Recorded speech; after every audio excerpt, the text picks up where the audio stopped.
la communauté des serviteurs de Jésus et de Marie, qui est à l'abbaye d'Ourscan dans l'Oise. Et donc j'ai 61 ans et mon ministère m'amène surtout à accompagner beaucoup de couples vers le mariage, à prêcher des retraites, j'en prêche une ce week-end de préparation au mariage, d'accompagner aussi dans le discernement en amont des fiançailles, et puis de m'adresser à votre génération, aux jeunes pros. J'aime beaucoup votre génération parce que je trouve qu'il y a beaucoup d'enjeux, il y a beaucoup de choses que vous avez à vivre et que vous aurez apporté une fois les années passant. Ben voilà, il y aura quelque chose de très fort à vivre pour ce monde qui vient. D'où l'importance de se former, d'où l'importance d'être attentif à nourrir son cœur, à nourrir sa foi, son intelligence, l'intelligence de la foi, de façon aussi à être armé pour les temps qui viennent, qui ne vont pas forcément être des temps faciles, mais comme chrétiens, nous avons davantage de munitions, si on peut dire, en tout cas de billes, davantage de capacité de pouvoir répondre et aussi une vision claire de ce vers où nous voulons aller et ce que nous ne voulons pas aussi prendre comme chemin. Alors le thème de ce soir, c'est la volonté de Dieu. Dieu a-t-il un plan sur nous? Voilà, c'est un peu cette question-là qui va nous habiter toute la soirée. La première chose que j'aimerais bien dire en introduction, reprendre le jeu de mots du prédicateur du pape, le père Rainero Cantalamessa, qui parle de Dieu comme un GPS, guidé par le Saint-Esprit. Et je trouve le jeu de mots bienvenu, dans le sens où je crois profondément que le Seigneur nous appelle à travers aussi nos choix et à travers nos manières de ce que nous pouvons expérimenter à l'intérieur.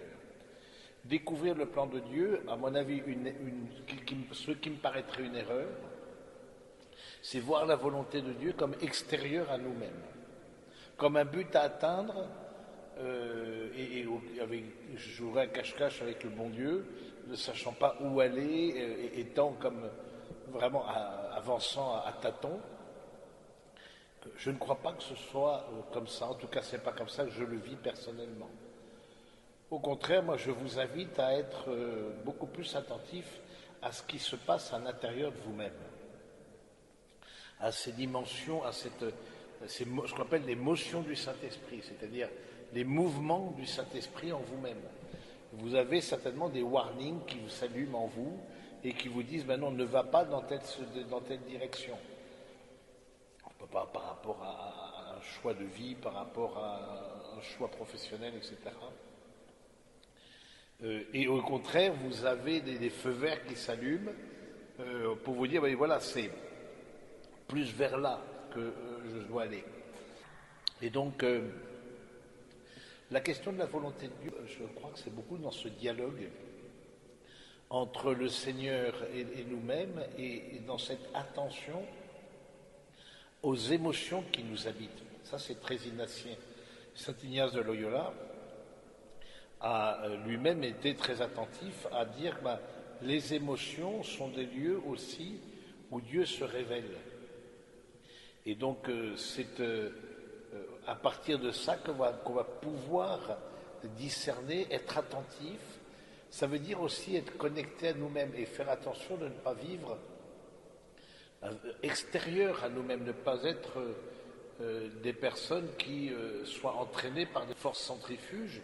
Et les forces centrifuges, on sait bien que dans le monde il y en a beaucoup, que ce soit l'appel à être extérieur, de ne pas être connecté à soi-même, le perfectionnisme, l'activisme, l'hyperactivité, etc., qui fait qu'on devient des personnes ignorantes de nous-mêmes, d'une certaine manière, et donc ignorants de ce qui se passe à l'intérieur. Donc de découvrir que nous avons un monde intérieur et que ce monde intérieur est le lieu de la rencontre. Ce monde intérieur est le lieu aussi de l'indication vers où le Seigneur veut nous conduire. Ne vous attendez pas une recette magique à l'issue de cette conférence. Attendez-vous plutôt peut-être à des points, à des faisceaux d'indices. Moi, j'aimerais bien vous livrer ça. Des faisceaux d'indices qui peuvent vous aider à être attentif à ce que le Seigneur, comment le Seigneur se manifeste à nous. Je parlais de motion intérieure. Le pape François, par exemple, quand il est élu pape, eh bien, habituellement, les papes vont dans ce qu'on appelle le palais apostolique. Peut-être vous voyez sur la place Saint-Pierre, ce palais immense, et de la fenêtre, le pape donne sa bénédiction, ubi et orbi, etc. Et c'est là qu'habituellement, les papes logeaient. Sinon que lui, quand, après son élection, on lui dit, Saint-Père, on va vous conduire à vos appartements, il a écouté en lui un grand non. Non, N-O-N. Je n'irai pas. Je n'irai pas, et je trouve que ça illustre bien un peu jésuite, et donc à l'école d'Ignace de Loyola, c'est évident. Il a l'habitude de repérer en lui ses émotions. Il dit non, je n'irai pas au palais apostolique, non pas comme vous l'imaginez un caprice d'adolescent, mais il a expliqué pourquoi. Parce que depuis des générations de papes, je veux dire, c'était le lieu habituel de leur résidence. Et il dit, ben voilà, en fait, je me suis aperçu que le pape, là, il est prisonnier. Et il devient inaccessible. Moi, je veux être accessible. Et donc, il a décidé de rester à la maison Sainte-Marthe. La maison Sainte-Marthe, qui est une maison de retraite spirituelle au Vatican, là où sont accueillis les cardinaux pendant le conclave, etc. Et de rester dans cette maison, on lui dit, écoutez, préparez-moi 2 pièces, et ce sera là où j'habiterai. Et pour travailler, pour recevoir les chefs d'État, etc., j'irai au palais apostolique. Et je trouve que c'est une belle illustration de l'expression aussi de la volonté du Seigneur. Comment le Seigneur nous conduit. Tout à l'heure, vous aurez un temps d'échange entre vous aussi. Dans quelle mesure vous avez eu aussi cette expérience de warning, aussi se faire confiance à ce qu'on ressent.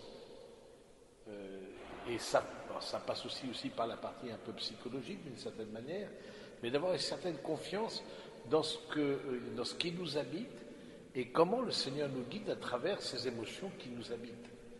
Hein, ou à travers ce qu'on... Voilà, je me souviens, j'avais fait faire un choix plutôt pour des questions matérielles à l'abbaye, etc.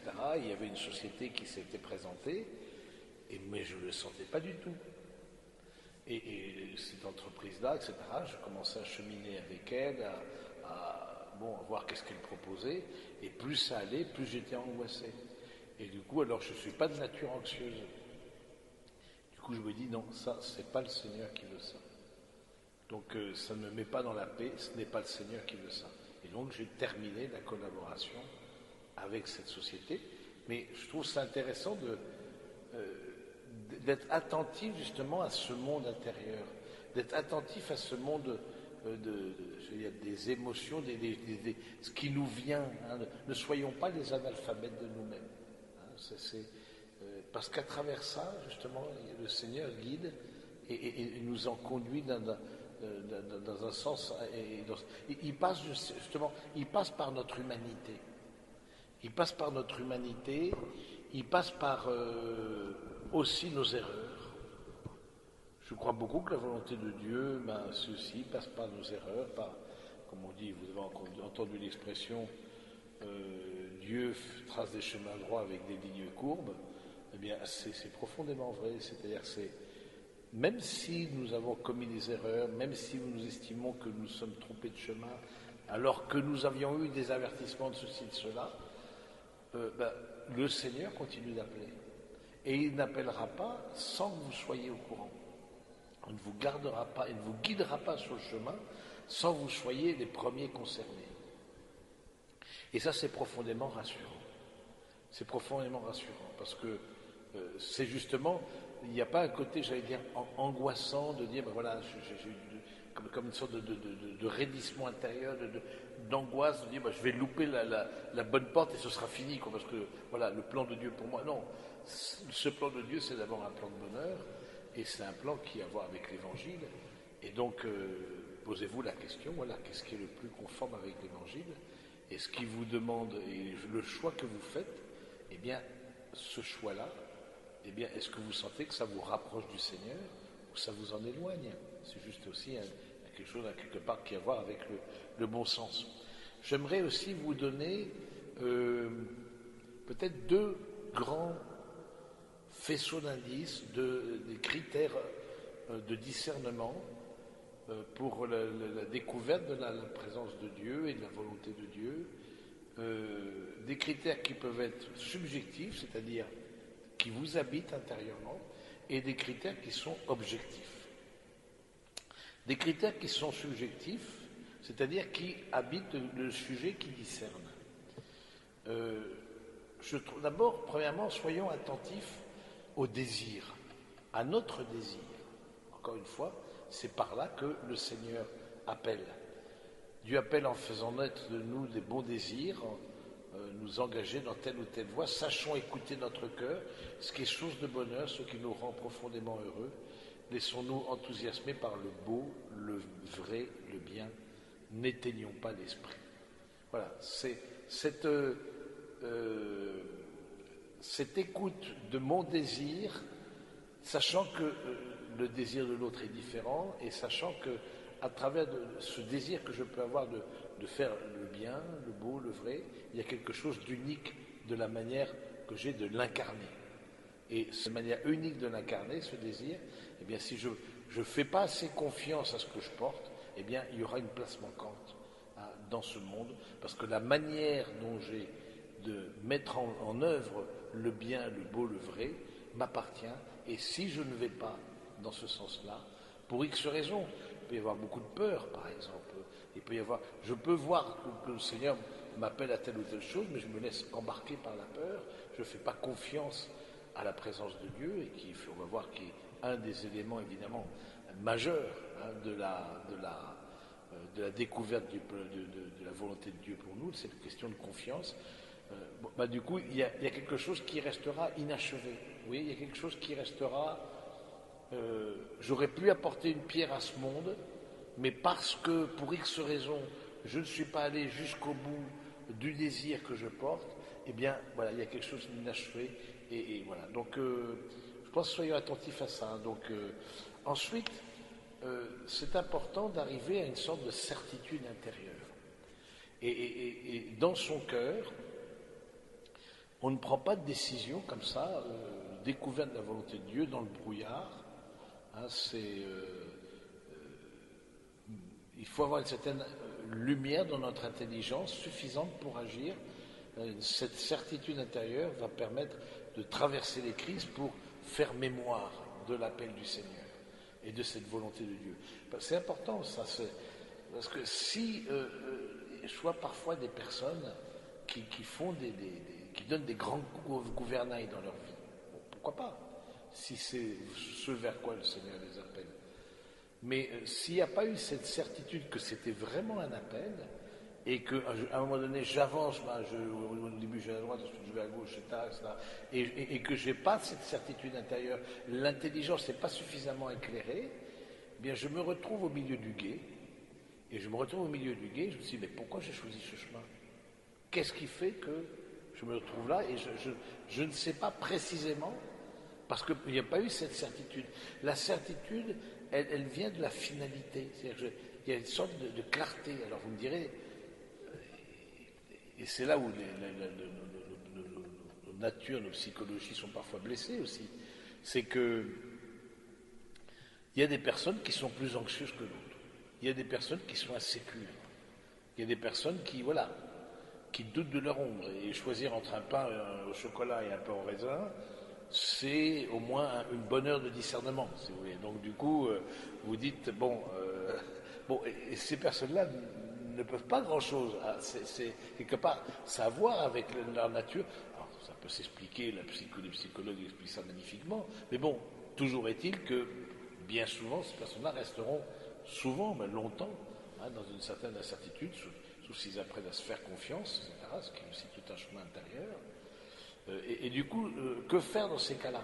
Que faire dans le cas où on est dans on se reconnaît dans cette personnalité insécure, et donc avec peu de confiance en soi, et donc peu de confiance dans ce que l'on ressent, dans ce que l'on perçoit dans notre vie intérieure. Il me semble que ce qui peut aider, c'est de vous fixer sur des questions, les critères que je vais vous donner après, qui sont des critères objectifs.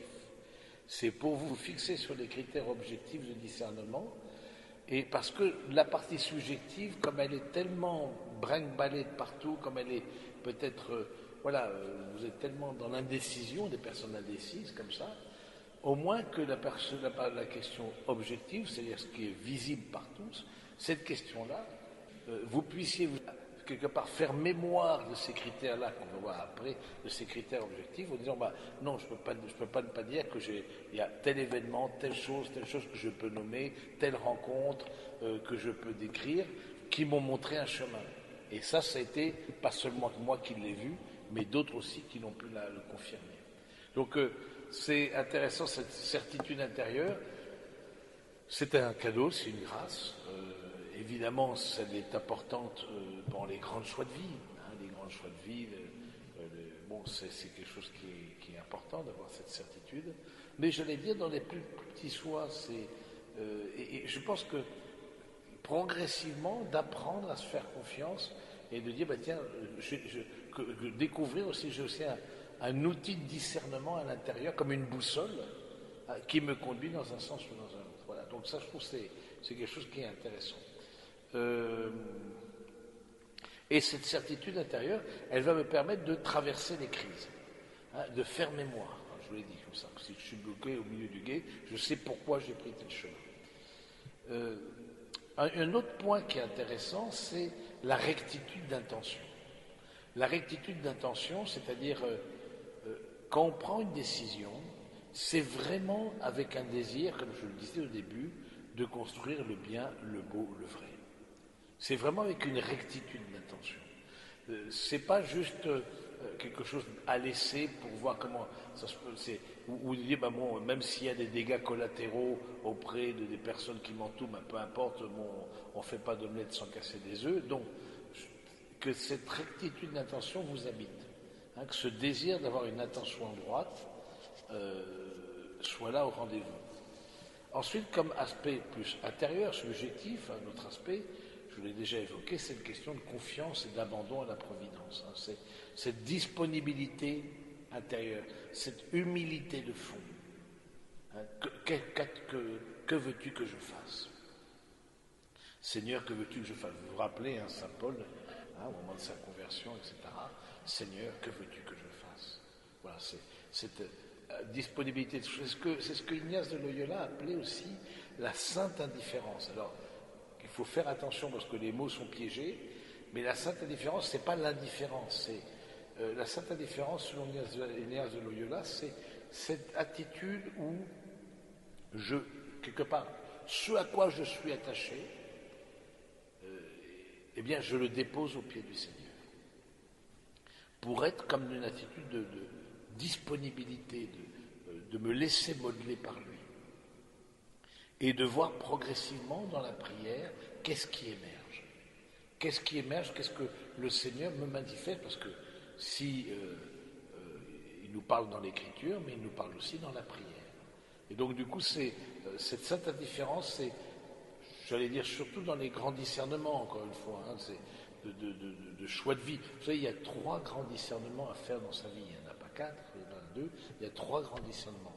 Il y a le discernement de l'état de vie. Il y a 3 grandes décisions à prendre. Le discernement de l'état de vie, et quand je dis l'état de vie, c'est l'état de vie matrimonial, l'état de vie dans le célibat consacré, quelles que soient les formes. Et puis ensuite, il y a le discernement de la profession. La profession, évidemment, ce n'est pas mettre sous le même plan que l'état de vie, mais la profession, mine de rien, ça dirige beaucoup de choses. La profession, c'est pas du tout anodin. et changer certains. J'ai cru comprendre que celui qui va nous présenter le cognac a fait un changement, une sorte de reconversion professionnelle. Bon, peut-être ça a été le cas de certains d'entre vous, pour avoir un peu plus de sens à leur métier, etc. Mais la question du choix du métier est un grand choix, est un des grands choix parmi les grands choix. Et puis ensuite, le choix de Dieu dans sa vie. Le choix de Dieu. D'une certaine manière, la foi, c'est un choix. C'est une grâce, bien sûr, mais c'est un choix. C'est un choix. Et donc, il y a 3 grands choix à faire. Le choix de l'état de vie, le choix de la profession, le choix de la foi, bon, qui sont sur des plans évidemment différents, mais c'est intéressant de nous laisser interpeller par ça et de dire voilà, où est-ce que j'en suis par rapport à ces 3 points-là. Est-ce que j'ai encore à prendre des décisions dans ma vie? Un autre point qui est intéressant justement sur ces dimensions intérieures, c'est la paix et la joie. La paix et la joie. Mais alors cette paix et cette joie peut venir après des tempêtes. Mais justement, comment par exemple, vous avez pris une décision de changer de profession, on va prendre un exemple, de changer de profession, vous avez eu comme une sorte de conviction que c'était ce chemin-là qu'il fallait, ou pas, cette entreprise-là qu'il fallait choisir, et puis arrive une sorte de tempête intérieure, arrive une sorte d'incertitude intérieure, de même évidemment, bon, plus classiquement dans les relations amoureuses, voilà, vous vous dites, bah oui, c'est bien cette personne-là avec qui je veux construire ma vie, et puis arrive un moment juste peut-être avant les fiançailles, qui sont quand même pour beaucoup d'entre vous un moment en partie privilégié. Bien, donc c'est intéressant comment aborder les tempêtes. Vous vous rappelez dimanche dernier, c'était la question de la tempête apaisée, comme évangile. Eh bien, ce n'est pas parce qu'il y a des tempêtes que ce n'est pas de Dieu. C'est-à-dire que c'est pas parce qu'il y a des tempêtes que ce n'est pas de Dieu. C'est-à-dire que il peut y avoir des moments de tempête et continuer à être appelé. Mais aussi, un autre point qui est important, c'est ne pas remettre en cause dans la tempête ce que l'on a discerné en pleine lumière. C'est ne pas remettre en cause dans la tempête ce qu'on a discerné en pleine lumière. C'est-à-dire que vous êtes arrivé à une forme de certitude intérieure dont j'ai parlé, à voir un peu bon. Et puis, finalement, ça a été quelque chose où vous êtes, comme je me rappelle très bien, en rentrant en communauté, par exemple, comme une sorte de boule au ventre, vous voyez, alors que c'était très clair. Pour moi, c'était d'une clarté. Je remercie le Seigneur. C'était absolument clair pour moi, etc., la manière dont Dieu m'a appelé, etc. Mais j'arrive en communauté, et là, comme pris d'une angoisse, et ne pas remettre dans la tempête ce qu'on a discerné en pleine lumière. Et je pense que c'est un des critères qui vous permet aussi d'avancer. Et de voir que cette joie et cette paix intérieure, elle est plus profonde que ce que l'on peut voir au plan simplement psychologique. C'est une joie, une paix spirituelle. Et puis, je trouve aussi comme discernement de la volonté de Dieu, d'être attentif à ce que l'on a une certaine facilité de faire, une certaine facilité à pratiquer ce à quoi Dieu nous appelle. Voilà, si par exemple, je prends l'exemple d'une relation affective, vous sentez qu'il faut vous arracher le moindre geste, vous sentez qu'il faut prendre des gants à tout moment, vous marchez sur des œufs et que le naturel n'est plus là au rendez-vous, posez-vous la question si c'est la bonne personne. D'avoir une certaine qu'est-ce que vous aimez facilement, qu'est-ce que vous faites facilement. C'est quoi un charisme? Un charisme, c'est faire facilement ce que les autres font difficilement. Et vous avez des charismes. Et donc, interrogez-vous, quel est votre charisme? Ça peut être un charisme d'accueil, ça peut être un charisme d'écoute, un charisme d'enseignement, un charisme d'organisation, un charisme de compassion, etc., un charisme de prière. Qu'est-ce que vous aimez? Qu'est-ce que vous aimez faire facilement? Et qu'est-ce qui se fait bien? Et vous voyez que ça fait du bien autour de vous. Posez-vous la question, est-ce que là, il n'y a pas quelque chose que le Seigneur vous donne comme une lumière sur votre chemin pour prendre une décision, en tout cas aller dans un chemin, dans un sens ou un autre. Je trouve que c'est assez intéressant cette question de facilité à pratiquer ce à quoi Dieu nous appelle. Dieu ne nous appelle pas à des choses que l'on ne pourrait pas faire. Je me rappelle comme ça un jeune qui était rentré en communauté, etc. Mais les frères sentaient que c'était trop difficile pour lui. Il voulait absolument rester en communauté, mais il était tellement anxieux, tellement... Vous voyez comme à un moment donné, comme si c'est quelque part à la force du poignet. Comme une certaine... voilà, oui, il faut absolument que j'y aille, voilà, c'est comme un défi, etc. Bon. Jusqu'à un moment donné, on lui dit non, c'est pas comme ça que le Seigneur appelle. Avoir une certaine facilité à pratiquer ce à quoi Dieu nous appelle. Et donc, on lui a dit, mais écoute, non, nous sommes que ton chemin n'est pas dans notre communauté, voire n'est pas dans la vie religieuse. Et le fait aujourd'hui, bon, il a choisi la vie matrimoniale, etc. Mais c'est intéressant de dire ça, on voit des personnes comme ça qui sont très à l'aise, avec des charismes simples, des charismes tout simples, des charismes d'écoute, le charisme du détail, par exemple. C'est un charisme, des gens qui voient le détail des choses, etc. Et donc une attention dans le détail. Donc, posez-vous la question, quels sont vos charismes, et à travers vos charismes, en quoi le Seigneur vous trace un chemin.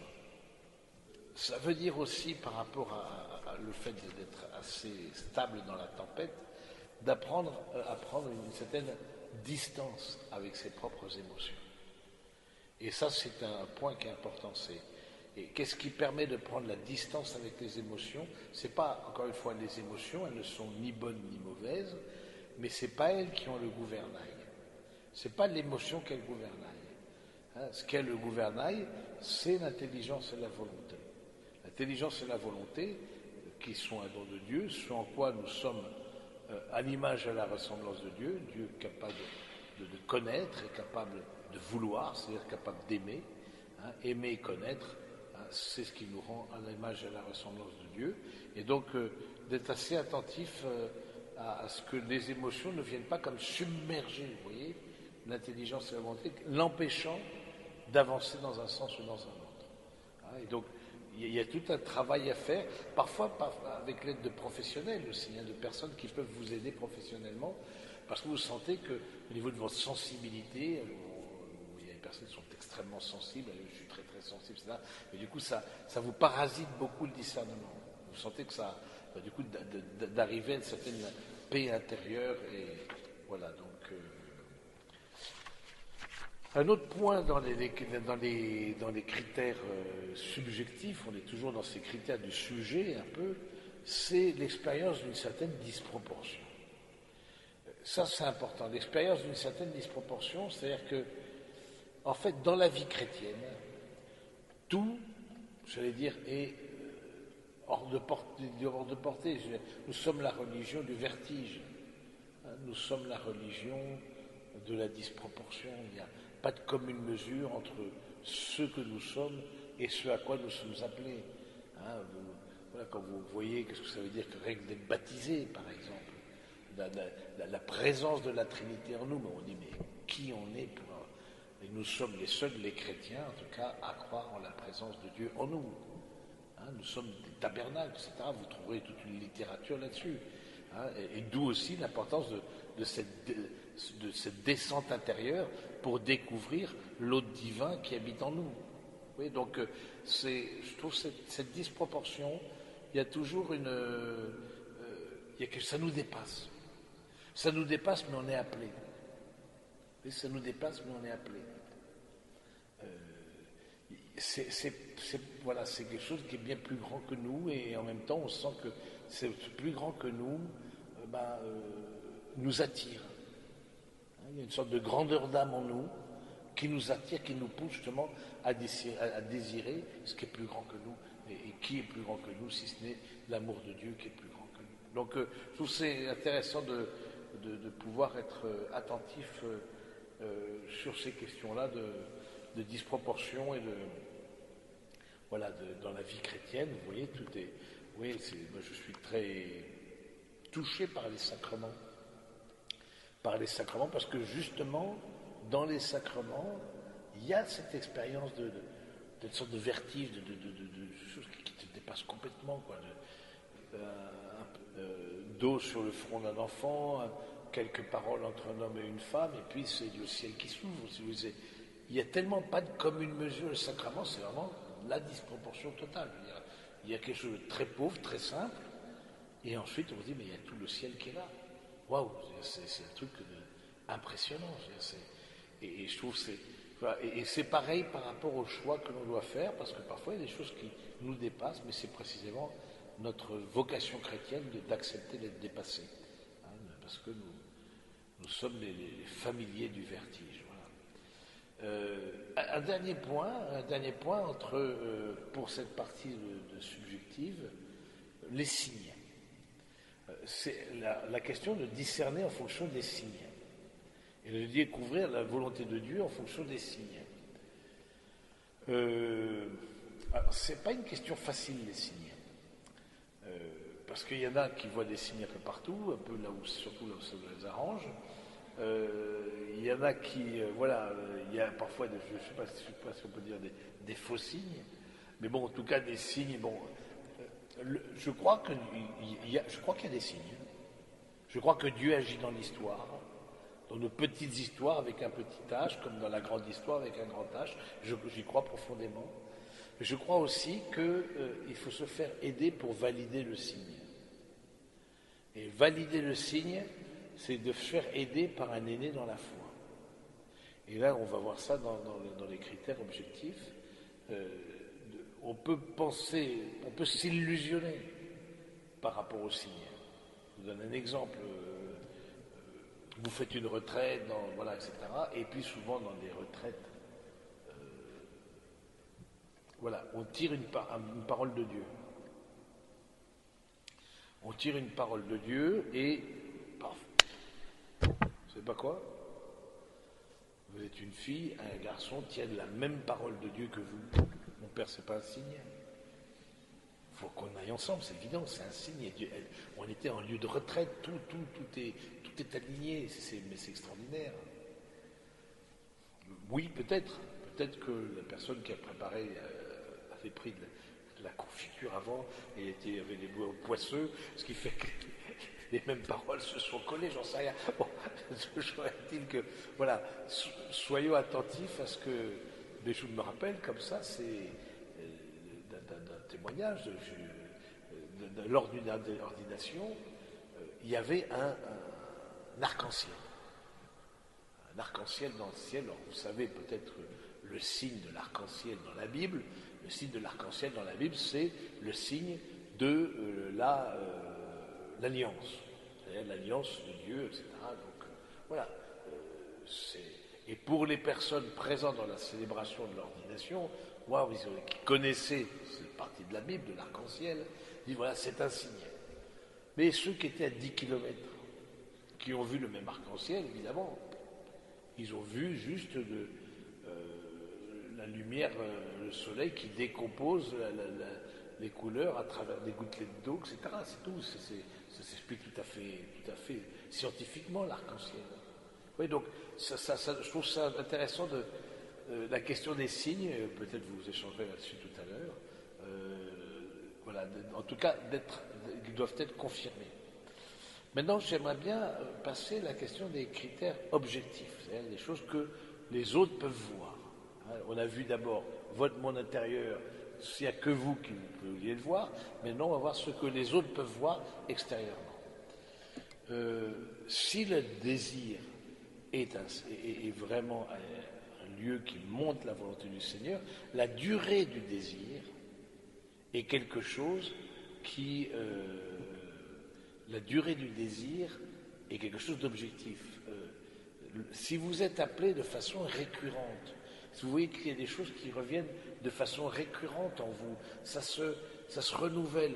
Je pense à la reconversion professionnelle, je pense un pas de plus dans la foi, peut-être pour ceux qui ne sont pas confirmés, vous faire confirmer par exemple, etc. Et dites-vous, ou le nom d'une personne. Il y a des noms de personnes qui vous reviennent dans l'esprit, qui vous viennent à l'esprit, et régulièrement. Et ça vous vient, ça vous traverse une personne, et vous dites, pourquoi est-ce que je pense à cette personne? personne là en ce moment, je n'ai pas vu depuis peut-être un an, et puis ça me revient souvent. Voilà, le fait d'être la durée du bon désir, à mon avis, est quelque chose, un désir qui persiste, qui revient, peut venir de Dieu. La présence de l'Église, je trouve ça important, c'est la présence de l'Église qui aide à discerner. Et dans ce sens-là, alors, dans tout ce qui est consécration, évidemment, l'Église prend position pour dire si cette personne est apte justement à la vie consacrée, quelle que soit la forme. Mais je pense de façon plus simple, la question de l'accompagnement spirituel. L'accompagnement spirituel, c'est justement vous aider à découvrir quelle est la volonté du Seigneur pour vous. C'est surtout ça, l'accompagnement spirituel. Comment Dieu agit dans votre vie. Et du coup, de relire avec votre accompagnateur, accompagnatrice spirituelle, de relire, ce qu'on appelle l'exercice de relecture, votre vie de mois en mois, tous les mois, mois et demi, où vous voyez la personne qui vous accompagne à la spirituelle. Bon, c'est vraiment quelque chose qui est important. Si nous sommes la religion de la disproportion, nous sommes la religion des médiations aussi. Les chrétiens sont la religion des médiations. Nous croyons que Dieu passe par des médiations humaines, par la médiation du Christ en particulier, mais pas que. Je veux dire, par vos humanités, le Seigneur se révèle. Et donc, pareil, si vous avez un accompagnateur, accompagnatrice spirituelle, et que vous puissiez vous confier régulièrement et relire votre histoire et dire, tiens, qu'est-ce que vous avez? Je trouve que c'est quelque chose qui est vraiment un plus pour être attentif, d'avoir ce regard extérieur, de cette manière objectiver ce que vous portez à l'intérieur, et d'une personne qui évidemment est née dans la foi aussi, quelqu'un qui a une formation ad hoc pour vous accompagner, et je trouve que souvent vous restez trop seul. De ce que je peux voir un peu, j'ai beaucoup de contacts, comme je vous l'ai dit, avec votre génération, mais vous restez trop seul. Vous restez trop seul, et le fait d'être seul, alors, fait qu'on avance plus difficilement dans la vie spirituelle. Et alors, maintenant, vous me direz, c'est vrai que c'est pas toujours facile de trouver quelqu'un, et quelqu'un de disponible. En même temps, vous êtes à Paris, il y a des villes où c'est beaucoup plus compliqué de trouver quelqu'un qui soit un guide spirituel pour vous, mais en tout cas, c'est valable à certains moments de votre vie, de remettre, je trouve, il y a une grâce de remettre sous le regard de quelqu'un qui partage la même foi que vous, de remettre votre vie et de lui demander de vous aider à discerner où est-ce qu'est la volonté du Seigneur. Donc, cette question de l'accompagnement spirituel qui viendra objectiver ce que vous ressentez, qui viendra comme mettre un sceau sur votre désir, et pourquoi pas aussi vous donner une certaine paix, vous apaiser dans les options que vous avez prises. L'accompagnateur spirituel ne prend pas la décision à votre place, évidemment. Il est toujours à pointer dans telle ou telle chose, éventuellement tel point, faites attention, si vous allez dans telle direction, c'est peut-être plus compliqué, et peut-être vous allez dans la souffrance aussi. Donc donc c'est quelqu'un avec lequel on est en dialogue, et on remet sa vie. Je fais ça régulièrement avec des personnes qui sont proches de l'abbaye. Moi, je suis donc à côté de Compiègne, et du coup, parce qu'il faut être assez proche aussi de la personne qui vous accompagne au plan géographique, du coup, de remettre régulièrement, tous les mois et demi, de qu'est-ce qui s'est passé, qu'est-ce que vous avez vécu, ce quotidien, en quoi le Seigneur est venu l'habiter et est venu vous tracer un chemin. Donc la question. Ensuite, un point qui est intéressant, c'est les circonstances et les nécessités. Les circonstances et les nécessités, c'est le philosophe Pascal qui disait « Les circonstances et les nécessités, voilà nos maîtres spirituels ». Et je trouve que qu'est-ce qu'on appelle circonstances et nécessités? Circonstances et nécessités, c'est-à-dire c'est des choses que je n'ai pas choisies. des choses que j'aurais peut-être surtout pas choisies. Il se trouve que, par exemple, je n'ai pas été validé dans ma période d'essai. Il se trouve que j'ai vécu une rupture amoureuse. Et il se trouve que j'ai eu un problème de santé, etc. Des questions où au contraire, je viens de rencontrer quelqu'un et je pense très sérieusement construire ma vie avec cette personne. C'est des choses, quelque part, que l'on accueille de la main du Seigneur, que l'on n'a pas choisi, mais que l'on voit comme un guide, c'est-à-dire les circonstances et les nécessités, nos guides spirituels, c'est avoir aussi un regard de foi sur les circonstances de votre vie. Parce qu'il peut y avoir toujours un risque, surtout les circonstances qui sont compliquées, d'être dans une attitude victimaire, si vous voulez, de se positionner comme victime. Et ce ne serait pas juste. Voilà, une attitude de foi, c'est dire, voilà, il y a cette circonstance-là, qu'est-ce que le Seigneur me demande dans cette circonstance-là? Le conseil des personnes qui nous aiment, si l'accompagnateur spirituel fait partie du conseil, le conseil des personnes qui nous aiment, c'est quelque chose qui est important. C'est que ce soit pour des choix professionnels, pour les choix amoureux, etc., pour les choix aussi dans la vie spirituelle. Vous avez des personnes essayez de repérer autour de vous des personnes dont vous savez qu'elles ont un discernement assez sûr. Vous avez confiance dans leur discernement. Et du coup, de pouvoir demander, tiens, voilà, tu en penses quoi? Je pense changer de job, aller dans cette direction, etc. etc. Je trouve, la grâce vient beaucoup aussi le fait de s'ouvrir à d'autres personnes. C'est d'avoir cette humilité de remettre sa vie sous le regard d'autrui. Et donc, voilà, c'est le conseil de personnes avec un peu le revers de ça, qui ne serait pas allé dans le bon sens, c'est changer toujours de personne. Si vous voulez. Il y a toujours des gens, justement, des gens qui sont tellement insécures, etc., avec peu de confiance en elles. Ces personnes-là, eh bien, d'une certaine manière, elles sont toujours besoin de réassurance, on appelle la réassurance en psychologie, c'est-à-dire elles sont toujours en besoin de pouvoir être confortées, et donc elles vont de conseiller en conseiller, etc. Bon, ça ce serait une manière qui n'est pas en place, parce que chacun va de son propre conseil, voilà, mais en tout cas d'avoir dans son état de discernement des personnes qui puissent vous conseiller, dans lesquelles vous avez confiance. Donc n'hésitez pas à consulter de ce point de vue-là. Un point qui est important aussi, un autre point, dans la découverte justement de la volonté de Dieu, la formation spirituelle. C'est ce que vous faites ce soir en participant à cette soirée. Ce que je constate aussi dans l'accompagnement des jeunes pros, c'est ce gap entre la formation professionnelle. Vous avez grandi, etc. Beaucoup d'entre vous ont fait des études supérieures, voire pas de plus 5, etc., voire plus. Et puis la formation SPI.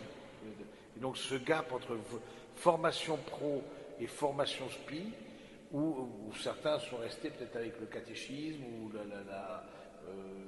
la confirmation, etc., et reprennent. Et ça, je vois aussi, c'est intéressant, des gens qui, pendant la vie estudiantine, ont mis en off leur vie chrétienne, même s'ils avaient reçu un bagage dans leur famille, etc.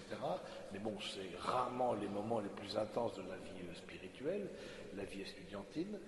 Mais après, rentrer dans la vie professionnelle, je vois beaucoup, un certain nombre en tout cas, qui refranchissent les portes de l'église, etc., et viennent aussi de demander de participer à des groupes, il y a tel groupe de jeunes professionnels, etc., comme SPI, comme d'autres, etc. Et c'est des groupes, dans pratiquement tout le temps, qui proposent des formations. Parce que justement, la formation aide au discernement. La formation aide au discernement. Le fait de se former et de s'informer, ça éclaire, ça vous donne plus de possibilités, ça enrichit votre esprit et enrichit votre cœur. Évidemment, si vous êtes dans une démarche de discernement de la volonté de Dieu, c'est une vie chrétienne sérieuse. Ce que j'appelle une vie chrétienne sérieuse, c'est voilà, avec une pratique des sacrements, avec une dimension de vie de prière, avec une dimension de lecture de la parole de Dieu. Voilà, on ne peut pas prétendre découvrir la volonté de Dieu, ou en tout cas être en quête de cette volonté-là, en étant complètement extérieur à soi-même, les analphabètes de soi-même, et en plus en étant complètement extérieur à une dimension spirituelle. Je trouve ça tombe sous le sens, quoi. Donc une vie chrétienne sérieuse, je trouve que c'est vraiment aussi le garant d'un lieu où vous pourrez, par exemple, un lieu d'appartenance dans l'Église, un lieu où vous pouvez planter vos racines et puis porter du fruit, etc. C'est ça qui aussi vous aidera à découvrir là où vous êtes appelés. Et pour un dernier point, et ensuite je m'arrêterai là-dessus, avoir les aptitudes requises. Avoir les aptitudes requises, c'est-à-dire que, encore une fois, c'est la question que l'on pose. Certains d'entre vous ont participé à des ordinations, et l'évêque diaconal ou sacerdotal, et l'évêque pose la question: a-t-il les aptitudes requises? Et donc le fait, justement, on me parlait de certaines facilités pour faire des choses, avoir des aptitudes, Dieu nous appelle en nous donnant les aptitudes, en nous donnant cette capacité. Et donc du coup, je pense que c'est quelque chose sur lequel il faut être attentif et travailler. C'est là où on voit aussi que le Seigneur nous appelle, parce qu'on a les aptitudes de répondre à cet appel de Dieu. Voilà, je voulais juste terminer comme ça. Est-ce que ces quelques phrases, ces quelques réflexions vont peut-être soulever des questions et des demandes d'approfondissement ou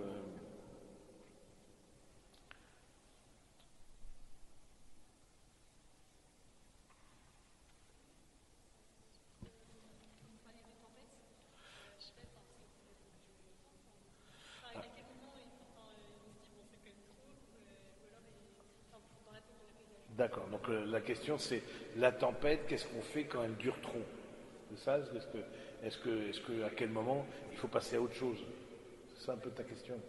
À quel moment il faut passer à autre chose quand on est dans la tempête, etc. Bon, ça, je pense que, vous imaginez bien, il n'y a pas de réponse toute faite pour tout le monde, mais c'est sûr quand même que d'une manière ou d'une autre, à un moment donné, doit se faire jour dans votre cœur une certaine paix, une certaine joie. Si vous sentez encore une fois que vous devez vous arracher chaque moment, que telle décision est vraiment contraint votre humanité, contraint votre personnalité, à tel point que voilà, vous en souffrez de façon durable, je vous déconseille de vous engager dans cette ligne-là, parce que ça, c'est quelque chose que personnellement, je ne vois pas comme une volonté de Dieu. Parce qu'encore une fois, la volonté de Dieu, c'est vivre du ciel, et vivre du ciel, c'est vivre de la béatitude. Donc c'est vivre une certaine joie sur terre, modeste par rapport à la béatitude, mais en tout cas, c'est pas vivre dans les tourments.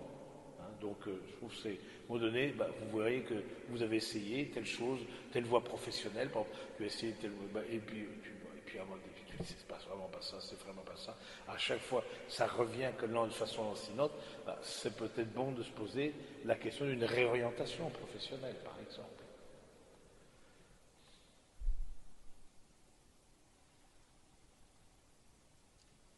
Est-ce que vous pourriez préciser, quand vous dites par rapport aux circonstances et nécessités, avoir un regard de foi versus un regard de victime? Alors, par rapport, je répète parce que ça a été enregistré, par rapport aux circonstances et aux nécessités, la question c'est comment avoir un regard de foi et non pas un regard de victime, c'est ça. Le regard de foi, c'est de s'interroger, d'accueillir cette circonstance. Bien sûr, c'est les circonstances les plus difficiles qui sont compliquées d'accueillir, de dire mais qu'est-ce que le chemin, qu'est-ce que le Seigneur me trace comme chemin à travers cette circonstance-là, cette circonstance de santé, cette circonstance professionnelle, cette circonstance amoureuse, cette circonstance familiale. Nous croyons profondément que le réel est dans la main de Dieu. Oui, ce réel est dans la main de Dieu. Notre vie est dans la main de Dieu. Cette circonstance douloureuse que je traverse aujourd'hui, elle est dans la main de Dieu. Qu'est-ce que ça dit? J'y vois pas clair, parce qu'en plus c'est quelque chose qui est compliqué, qui est douloureux, j'y vois pas clair, d'être dans cette attitude de quête un peu, attitude mariale aussi. La Vierge Marie nous aide beaucoup dans cette dimension-là, de dire comment cela se fera-t-il. Oui, c'est dans l'Annonciation, on voit bien, c'est une jeune femme, etc., qui reçoit cet appel d'être la mère du Sauveur, alors que c'était pas son plan, je ne connais pas d'homme, etc. Voilà quelque chose que je n'ai pas choisi. Je n'ai pas choisi ça, et puis, mais comment ça soit. Voilà, je pense que c'est quelque chose qui peut être intéressant de se tourner vers Marie, de dire tiens, cette attitude mariale qui questionne le réel, mais pas avec défiance, mais avec une certaine. Le voyant comme un allié, vous voyez, le voyant comme un allié, non pas le voyant comme un obstacle pour aller vers le Seigneur. Une fois que le discernement est accompli, ou que l'on voit se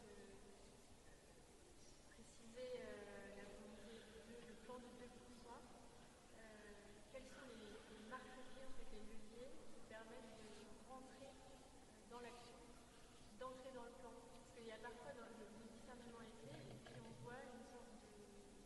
On peut être figé, on peut être.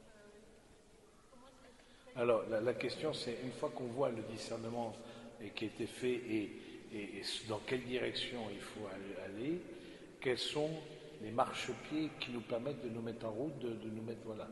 Je pense que ce qui est très important de dire, c'est que le discernement vise l'action. L'action qui peut dire, c'est peut-être pas le moment de passer à l'acte, mais le discernement vise l'action. Le discernement vise vraiment le passage à l'acte. Vraiment, c'est la décision. Donc, c'est pas juste la réflexion. On peut avoir une certitude intérieure, mais si ensuite je ne passe pas à l'acte, il y a quelque chose du discernement qui n'a pas été fait. Souvent, le discernement nous met en route, parce qu'il nous montre la lumière de la finalité, vers une lumière qui s'ouvre. Devant nous, il y a un chemin qui s'ouvre. Maintenant, quelles sont les différentes étapes je pense qu'il y a au niveau, ensuite, c'est un peu difficile de répondre en général, mais je trouve que si c'est par exemple la question d'une réorientation professionnelle, c'est se mettre peut-être dans une étape il